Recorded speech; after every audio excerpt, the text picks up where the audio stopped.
बिहार सरकार के मंत्री जितेंद्र राय जी हैं। सर 25 तारीख को लालू जी छपरा गए थे और लालू जी आपके आवास पर भी गए थे। काफ़ी देर बात हुई। क्या चर्चाएं क्षेत्र में चल रही है कि लोकसभा की तैयारी के लिए गए थे? देखिए, पहली बात तो आप भी जान रहे हैं कि लालू जी कई सालों से छपरा नहीं जा पाए थे, जिसके कारण उनका यहाँ पर जो लोग आते थे मिलने जुलने, वो सारे लोग का अनुरोध रहता था कि छपरा कभी चलिए, थोड़ा लोगों से मिलिए जुलिए। और लंबे अस्वस्थता के बाद थोड़ा बहुत ठीक हुए हैं, तो उनको भी इच्छा रहती थी कि लोगों से मिले।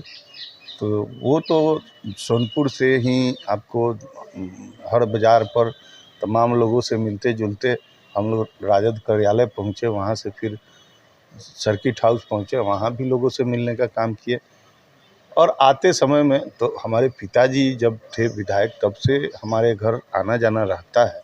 इसका कोई राजनीतिक मायना नहीं है, सीधा सीधी बात है कि छपरा बहुत दिनों के बाद गए थे, तो गए थे वहाँ पे। सर राजनीतिक मायना निकाला जा रहा है कि 2024 के लोकसभा को सारण लोकसभा सीट से कहीं ना कहीं उसकी तैयारी को लेकर बातें की जा रही एक बात तो तय है कि हम लोग पॉलिटिकल पार्टियां, हमारे राष्ट्रीय अध्यक्ष हैं, चुनाव तो हमारा उम्मीदवार लड़बे न करेगा, तो चुनाव लड़ेगा तो हम लोग इस विषय से अलग कहाँ है। चुनाव होगा तो हम लोग लड़ेंगे और उसकी तैयारी जो विधिवत होनी चाहिए वो तो हम लोग कर ही रहे। छपरा में सर दो लोकसभा है, महाराजगंज और छपरा।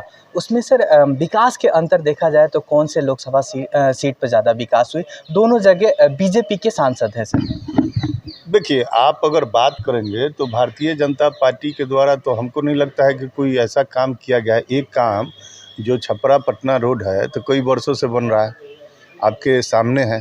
भारत सरकार के द्वारा तो एक योजना यही चल रहा है जो आपके सामने है, और एक योजना मान लीजिए था वो रेल इंजन कारखाना, तो उसको आप करीब से देख ही रहे हैं कि असेंबलिंग यूनिट हो गया, उसका 2 पार्ट काट के एक रोजा एक गांधीधाम चला गया। तो बाकी सारी योजनाएं जो आप छपरा में देख रहे हैं, वो डबल डेकर हो या मेडिकल कॉलेज हो या इंजीनियरिंग कॉलेज हो, तो ये सारा चीज़ें तो राज्य सरकार के द्वारा किया गया है समय समय पर। लालू जी ने वहाँ पर जेपी विश्वविद्यालय खुलवाया, इंजीनियरिंग कॉलेज खुलवाया, मरहरा में पॉलिटेक्निक कॉलेज खुलवाया, 2 अनुमंडल, कई ब्लॉक, ये सारी चीज़ें उन्होंने देने का काम किया। अब इस सांसद जी लोग का अगर पूछिएगा तो हमको तो ऐसा कोई विशेष काम दिख नहीं रहा है जो मतलब ज़मीन पर धरातल पर दिखाई दे।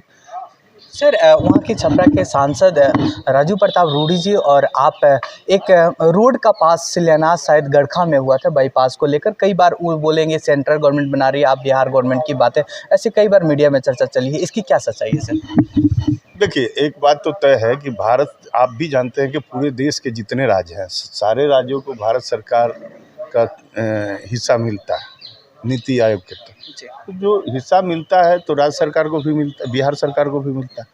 अब जहाँ तक योजना की बात है तो बिहार सरकार ने अपने कैबिनेट से गरखा बाईपास हो या परसा बाईपास हो, पास करने का काम किया है, और बिहार सरकार ने उस योजना को चयनित करने का काम किया है।